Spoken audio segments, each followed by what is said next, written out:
Assalamualaikum warahmatullahi wabarakatuh. Bismillahirrahmanirrahim. Hamdan wa thana'an laka ya Allah. Salatan wa salaman laka ya Habiballah wa ala alika wa ashabika ya khair khalqillah. Laka ya Rasulullah wa li jami' man ittaba'a ya Habiballah haqiqatan min ladun Adam la yaumil qiyamah. Wa nakhusu khususan minhum ila hadratus Syekh Maulana Jalaluddin Rumi qaddasallahu sirrahu radhiyallahu lana wa lahumul Fatihah. A'udzu billahi minasy syaithanir rajim. Bismillahirrahmanirrahim. Alhamdulillahirabbil alamin arrahmanir rahim maliki yaumiddin. Iyyaka na'budu wa iyyaka nasta'in ihdinas siratal mustaqim. Ghairil maghdubi 'alaihim waladdallin. Amin. Litaqarrubina ila Allah ta'ala limuhabbatina ila Rasulillah sallallahu alaihi wasallam li salamatina fid dini wad dunya wal akhirah li qada'i duyunina li qada'i hajatina min hawaijid dunya wal akhirah li taysir arzaqina halalan thayyiban mubarakan katsiran wasi'a li sihhati jasadina wa qulubina li amradina zahiran wa batina li daf'il balaya wal mihan wal fitan wal amrad wal asqam li manafina li masalihina li ahli baitina wa auladina wa dhurriyyatina wa jiwarina wa asdiqaina wa jami'il muslimin wal muslimat wal mu'minin wal mu'minat al-ahya'i minhum wal amwat wa la yazal islam wal muslimin bi juhudika ya Allah bi syafaati nabiyyika ya Allah bi barakati awliyaika ya Allah wa bi asraril Fatihah. A'udzu billahi minasy syaithanir rajim. Bismillahirrahmanirrahim. Alhamdulillahirabbil alamin arrahmanir rahim maliki yaumiddin. Iyyaka na'budu wa iyyaka nasta'in ihdinas siratal mustaqim. Siratal ladzina an'amta 'alaihim ghairil maghdubi 'alaihim waladdallin. Amin. Qala al-musannif rahimahullahu ta'ala wa nafa'na bi'ulumihi wa amadana bi asrari wa fadha alaina min barakatihi wa bikum amin. Bismillahirrahmanirrahim. Dzalikal itulah Tuhan alladzi ja'ala yang telah menjadikan alladzika kepadamu ma'muran, ialah penuh dengan adanya kebaikan-kebaikan, makmur dengan adanya kebaikan-kebaikan, baqiyan yang langgeng, hatta dhanna sehingga menyangka kepadamu ad-dahri siapa orang yang bersandar kepada perjalanan waktu, maujudan kepada wujud minal azal di zaman azali. Semua makhluk itu sudah mendapatkan piringan wujud atau dipinjami wujud oleh Allah, sehingga makhluk-makhluk itu ada. Kalau tidak dipinjami wujud, maka makhluk tidak akan ada. Jadi kita ada karena dipinjami wujud, dipinjami ada oleh Allah. Nah, karena hanya pinjaman, maka tidak mungkin abadi. Suatu saat akan ditarik oleh yang meminjamkan itu, yang punya itu, yang meminjamkan, yang punya itu tak lain adalah sesembahan kita, Allah Subhanahu wa ta'ala. Nah, ada orang-orang yang tidak saja dipinjami wujud oleh Allah Ta'ala, yaitu juga dipinjami adanya kesucian. Jadi orang-orang suci dari kalangan para nabi dan para wali, kalangan orang-orang beriman yang hakiki, mereka itu dipinjami kesucian oleh Allah Ta'ala, dianugerahi kesucian. Nah, karena dianugerahi kesucian, maka juga otomatis dianugerahi keabadian oleh Allah. Nah, karena dianugerahi keabadian dan kesucian itu, sehingga orang-orang yang hanya berpegang kepada adanya keyakinan bahwa waktu itu, perjalanan masa itu akan menggilas mereka. Nah, orang-orang yang berpegang kepada adanya kesadaran bahwa semua akan digilas oleh waktu, orang-orang itu menyangka bahwa adanya orang suci yang abadi itu dikira dari sejak zaman azal. Apa zaman azal? Yaitu sebuah rentang waktu yang tidak didahului oleh ketiadaan. Jadi ya, kalau makhluk-makhluk yang baru ini, termasuk wujud kita ini, didahului oleh tidak ada, kemudian ada. Itu namanya baru. Nah, tapi kalau azal itu kebalikannya, tidak didahului oleh ketiadaan. Jadi dikira bahwa orang yang mendapatkan kesucian dari Allah, orang yang mendapatkan keabadian dari Allah Ta'ala, dikira sebagai makhluk azal. Dikira sebagai makhluk yang tidak didahului oleh ketiadaan. Karena orang yang memiliki keyakinan bahwa segalanya akan digilas oleh waktu, itu pikirannya tidak sampai ke zaman azal itu. Dikira semua orang itu akan mati digilas oleh waktu. Ketika ada orang yang diabadikan oleh Allah Subhanahu wa Ta'ala, ada orang yang disucikan oleh hadirnya, maka orang itu dikira seperti makhluk yang ada sejak zaman azal. Dikira memang tidak didahului oleh ketiadaan itu. Nah, itu berarti apa? Berarti orang-orangnya Allah itu mengagumkan. Mengagumkan. Karena walaupun orang-orang Allah Ta'ala itu adalah makhluk-makhluk, tapi ketika Allah Ta'ala memberikan, menganugerahkan kepada mereka itu adanya kesucian sekaligus keabadian, maka selama masih dianugerahi kesucian dan keabadian itu, mereka akan tetap eksis. Itulah sebabnya ya, orang-orang yang akrab dengan Allah Ta'ala dibandingkan kepada makhluk-makhluk tidak pernah risau dengan kematian. Kenapa? Kematian bukan akhir segala-galanya. Kalau aku mati, kata Maulana Rumi, maka aku sudah ditunggu oleh umurku yang abadi. Itu setelah kematian. Sudah ditunggu oleh umur yang abadi. Nah, orang yang ditunggu oleh umur yang abadi itu tidak akan pernah risau oleh kematian. Justru berbahagia. Karena lewat pintu kematian itu orang menyongsong keabadiannya. Karena lewat pintu kematian itu orang akan berjumpa lebih seksama dengan kekasihnya, yaitu dengan Allah Ta'ala. Maka banyak kemudian di antara para sufi yang menginginkan kematian itu.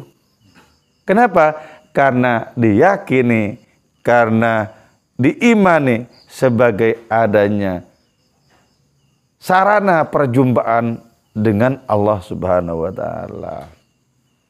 Maka ada ya seorang sufi yang tidak mau bersahabat dengan Nabi Khidir. Aku ingin bersahabat denganmu, kata Nabi Khidir. Sufi bilang, tapi aku tidak ingin. Loh, kenapa kok tidak ingin? Banyak orang mencariku untuk berjumpa denganku. Aku tidak ingin karena umurmu itu masih panjang. Sementara aku ingin cepat-cepat mati untuk berjumpa dengan kekasihku. Jadi tidak mau ya. Ditawari pertemanan oleh Nabi Khidir, tidak mau. Betapa banyak orang memburu dengan berbagai macam riadah untuk berjumpa dengan Nabi lautan itu. Sang sufi ini tidak mau. Karena umur yang panjang itu adalah memperlambat adanya waktu perjumpaan dengan Allah Ta'ala.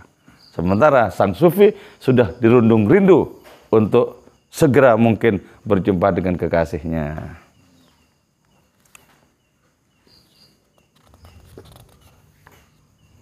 Wa syukru lillah, adapun syukur lillahi ialah bagi Allah. Annana sesungguhnya kami arafna ialah mengetahui kami bidayataka terhadap adanya permulaanmu. Jadi ya, betapa merupakan karunia yang sangat perlu disyukuri ketika kita oleh Allah Ta'ala dikasih adanya relasi dengan orang suci. Ya, dikasih adanya hubungan rohani dengan orang suci. Itu karunia itu. Karunia. Sebab dengan demikian berarti orang ini dikasih peluang untuk berakrab ria dengan Allah lewat hubungan dengan orang suci itu. Jadi berdekat-dekatan dengan kekasih Allah adalah sarana paling ampuh untuk merasakan kedekatan Allah Ta'ala. Mencintai para kekasih Allah adalah cara yang ampuh untuk jatuh cinta kepada Allah Ta'ala itu sendiri.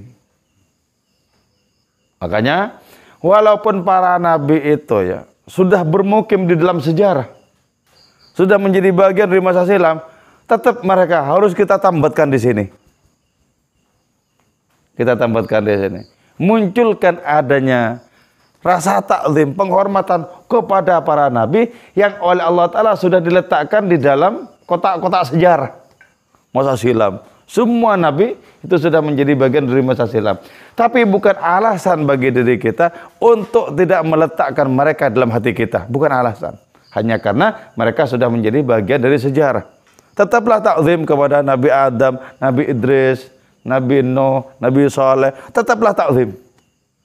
Tetaplah takzim. Karena sesungguhnya mereka itu hanya secara fisik menjadi bagian dari sejarah. Sementara nilai-nilai kemuliaan mereka bisa kita eksiskan sampai hari ini. Bisa. Jadi jangan sampai luntur hati kita dari adanya takzim kepada mereka. Karena mereka itu adalah orang-orang ilahi. Mereka itu adalah makhluk-makhluk yang sudah dianugerahi kesucian sekaligus keabadian oleh Allah Subhanahu wa taala. Wa bahalana, dan menjadi nyata lana bagi kami al-anbiya wa para nabi bisirrika hadza, dengan adanya relung batinmu hadza ini ya. Para nabi itu menjadi konkret di penglihatan batin kita dan kita takzim kepada mereka lewat perantara apa? Lewat perantara keberkahan kita yang diperoleh di dalam hubungan kita dengan orang-orang suci itu. Andai kan tidak termaktub di sini adanya relasi rohani kita dengan orang suci, bagaimana mungkin kita akan memiliki takzim kepada para nabi yang sudah menghuni ruang sejarah itu? Tidak. Jadi dengan adanya hubungan kita dengan orang-orang saleh, dengan orang-orang yang terpuji di hadapan Allah Ta'ala, maka adanya rasa takzim dalam diri kita tumbuh terhadap para nabi itu. Makin bagus hubungan kita dengan orang suci, makin bagus pula takzim kita kepada para nabi. Karena para nabi itu tidak lain adalah merupakan obor-obor yang sangat terang benderang kalau hanya dibandingkan dengan kalangan para sufi dan para wali dari kalangan umat Nabi Muhammad SAW. Jadi mereka itu, para nabi itu obor-obor yang sangat terang benderang. Kanjeng Rasul bukan hanya obor matahari kehidupan, fa innahu syamsu fadlin hum kawakibuha. Kanjeng Rasul adalah matahari keutamaan, sementara para nabi itu adalah bintang gemintangnya. Itu merupakan obor-obor yang cahayanya sangat kuat menyala. Sangat kuat menyala. Nah, ketika kita memiliki keterhubungan dengan obor rohani yang satu, maka kita akan terhubung dengan obor rohani yang berikutnya. Gitu. Jadi hati kita mesti kita isi dengan adanya penghormatan dan takzim kepada orang-orangnya Allah.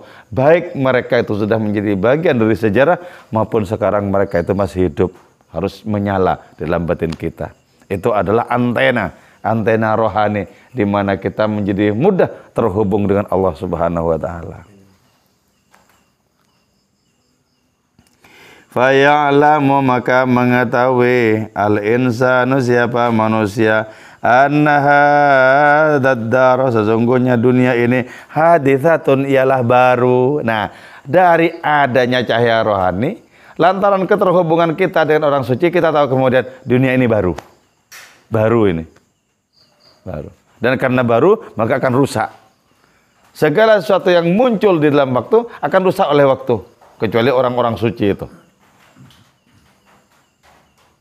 Secara lahiriah mereka memang mengalami wafat, tapi sesungguhnya mereka itu sudah dianugerahi oleh Allah Ta'ala umur yang abadi. Jadi kita tahu kemudian dunia ini adalah makhluk yang baru. Karena baru maka akan lenyap. Maka karena itu kemudian tidak mungkin kita jatuh hati kepada segala sesuatu yang akan lenyap. Untuk apa? Jatuh hati kepada segala sesuatu yang akhirnya musnah. Jangan. Nabi Ibrahim memberikan pelajaran kepada kita. Ketika menyaksikan bintang-bintang kagum. Menyaksikan rembulan kagum.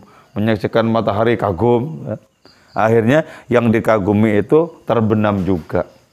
Beliau kemudian mengambil kesimpulan dengan mengatakan, inni la uhibbul afilin. Aku tidak mencintai segala sesuatu yang terbenam. Dan makhluk-makhluk isi di alam semesta ini terbenam akhirnya. Digulung oleh kemahaan Allah Subhanahu wa Ta'ala. Digulung. Jadi jangan berikan hati kita kepada segala sesuatu yang akhirnya musnah. Jangan berikan. Berikanlah hati kita kepada asal-usul kita, kepada Allah Ta'ala. Berikanlah hati kita kepada sarana-sarana bagi kita untuk menjadi akrab dengan Allah. Siapa itu? Orang-orang suci. Berikan, gak masalah. Karena itu merupakan jalan untuk kita berakrab ria dengan hadiratnya.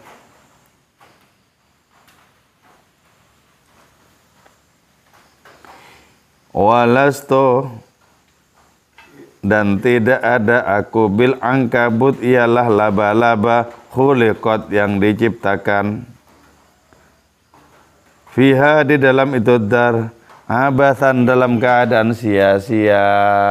Nah ya, orang yang sudah dikasih karunia oleh Allah Ta'ala berupa relasi rohani dengan orang-orang hadiratnya itu, tentu saja tidak sebagaimana laba-laba yang diciptakan nyaris sia-sia.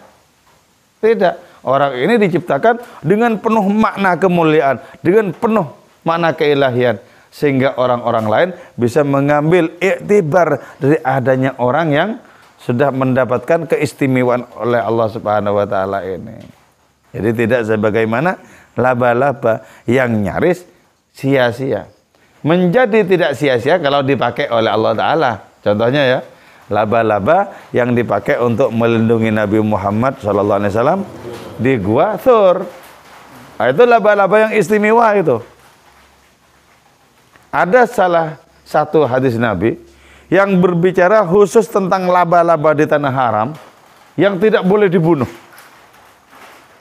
Kenapa? Karena Allah Ta'ala telah melindungi nabinya itu dengan laba-laba yang menciptakan sarangnya di mulut gua.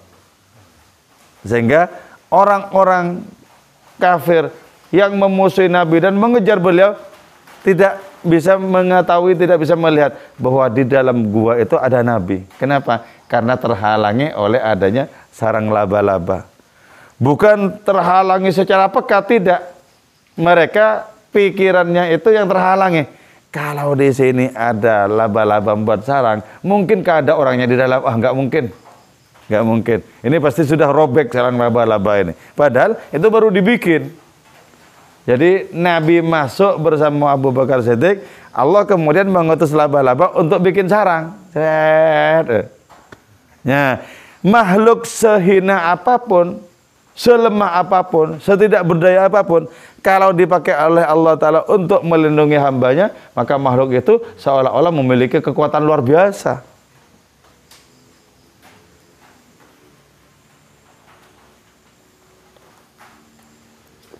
Jadi betapa beruntungnya orang yang sudah dianugerahi relasi rohani dengan Allah, juga dengan orang-orangnya Allah Ta'ala. Beruntung itu. Sehingga gamblang penglihatannya, dunia ini hancur, nanti hancur ini. Nah, kalau sudah meyakini, sudah melihat dengan cahaya rohani bahwa dunia ini akan hancur, tentu kesadaran orang itu tidak akan berlama-lama di bumi ini. Kesadaran orang itu adalah kesadaran berjumpa dengan Allah Maha Kekasihnya. Pasti begitu. Wa mata ta'lamu, dan kapankah mengetahui al-ba'udatu apa seekor nyamuk malikan terhadap raja min hadzal bustan, dari adanya kebun dunia ini. Ya, nggak ngerti ya. Kalau Nyamuk kan nggak ngerti, raja rohani itu yang mana nggak ngerti. Artinya apa? Orang-orang yang tidak memiliki relasi rohani dengan orang-orang suci itu ibaratnya nyamuk. Mana ngerti nyamuk itu? Nggak ngerti. Nyamuk itu hanya memandang bahwa yang lain itu sebagaimana dirinya, yaitu makhluk-makhluk. Padahal di antara makhluk-makhluk itu ada yang diistimewakan oleh Allah Subhanahu wa taala. Jadi inti dari pesannya Maulana Rumi di baris ini adalah jangan seperti nyamuk-nyamuk gitu loh. Kapankah ada seekor nyamuk yang tahu bahwa ini raja rohani, ini bukan? Yang nggak pernah tahu nyamuk kok. Jadi janganlah seperti nyamuk-nyamuk gitu. Faqad wulidat, maka sungguh telah dilahirkan itu nyamuk fir rabi' di musim semi, wa mautuha adapun matinya itu nyamuk fisyita'i di musim dingin. Ya. Hanya dari musim semi bertahan sampai di musim dingin, setelah itu mati.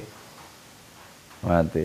Jadi nyamuk di sini sebagai gambaran dari orang-orang yang tidak pernah terlibat dengan adanya hubungan dengan Allah, tidak pernah terlibat dengan adanya hubungan rohani dengan orang-orang suci. Nyamuk itu adalah simbol dari sebuah makhluk yang hanya mengetahui dimensi lahiriah, tidak pernah mengetahui tentang adanya dimensi batiniah. Padahal kalau para wali, para sufi, boleh jadi dimensi lahiriahnya rombeng, tapi batinnya megah, lebih megah dibandingkan kota-kota dunia. Megah batinnya, batinnya megah, penuh dengan musim semi, penuh dengan adanya kebun-kebun yang sangat indah, penuh dengan panorama keindahan ilahi. Itu hakikatnya orang-orangnya Allah Ta'ala. Lahiriahnya bisa rombeng, bisa tidak begitu urus, tapi batinnya adalah cahaya luar biasa, keindahan luar biasa. Wadudatu, adapun seekor ulat, allati tawallada yang lahir, itu ulat fil khusbati di dalam kayu, wahinatal hal, ialah makhluk yang hina keadaannya. Mata ta'rifu, kapankah mengenal itu ulat al khasaba kepada itu kayu, waktu angkana, waktu masih ada itu kayu, wasanan ialah cabang. Ya nggak ngerti, seekor ulat di dalam kayu yang hina, yang tidak memiliki martabat rohani apapun. Kapankah ulat itu betul-betul tahu bahwa kayu yang didiami itu dulu adalah sebuah cabang pohon? Nggak paham. Paham. Kalau kita ya mendiami bumi ini bisa paham bahwa bumi ini adalah temporal, sementara.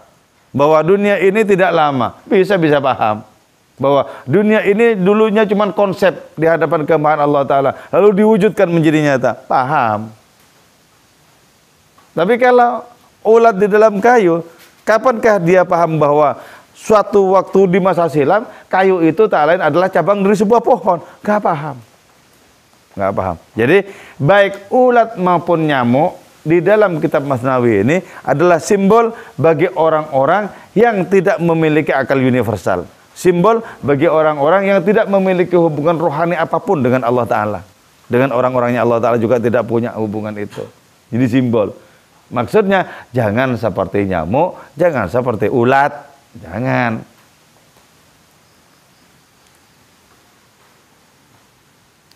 Wa in alimat, dan jika tahu ad-dudatu apa seekor ulat itu, an mahiyatiha tentang hakikat itu ulat. Kalau ulat itu tahu hakikat dirinya, lakanat niscaya ada itu ulat aklan akal. Oh, jadi akal kalau tahu hakikat dirinya itu ya. Jadi makanya kemuliaan kita itu terletak di mana?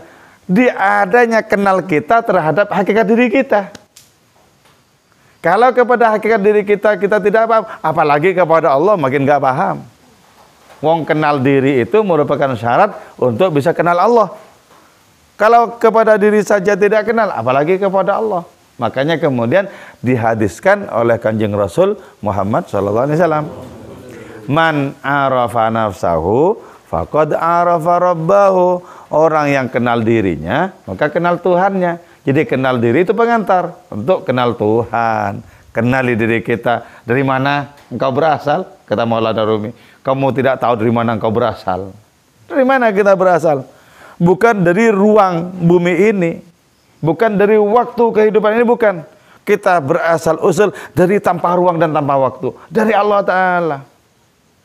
Adapun bumi ini, adapun ibu-ibu kita semua hanyalah dijadikan sarana yang sesungguhnya Allah Ta'ala tidak wajib bergantung kepada sarana itu. Tidak wajib. Allah mau menciptakan kita langsung? Ya bisa. Bisa. Allah tidak wajib bergantung kepada sarana-sarana ketika Allah menciptakan diri kita. Tidak wajib. Tapi faktanya Allah menggunakan sarana itu. Nah, dengan demikian dari mana kita datang? Dari Allah. Maka jangan katakan bahwa bumi ini merupakan tempat kediaman kita yang hakiki. Bukan. Bukan di sini tempat kediaman kita yang hakiki, bukan. Di mana? Di keagungan Allah. Loh.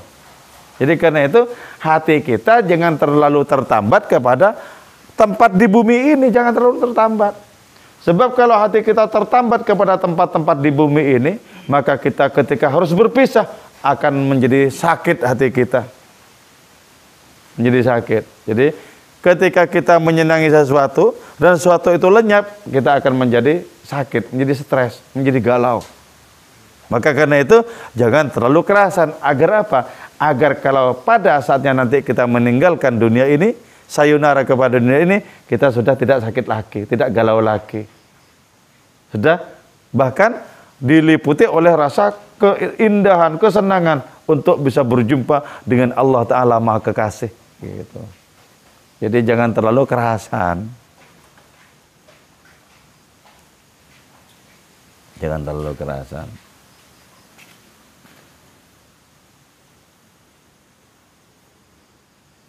Di dalam hadis Nabi itu disebutkan, kun fid dunya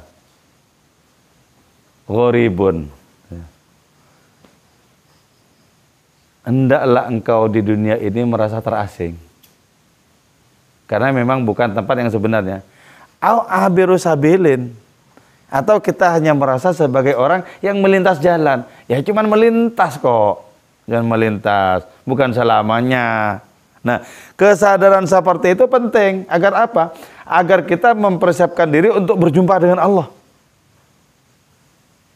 Ketahuilah bahwa Allah itu sangat merindukan siapapun yang ingin berjumpa dengan Allah.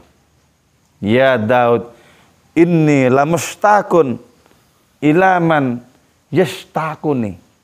Wahai Daud, firman Allah kepada Nabi Daud, aku sangat merindukan orang yang merindukan aku.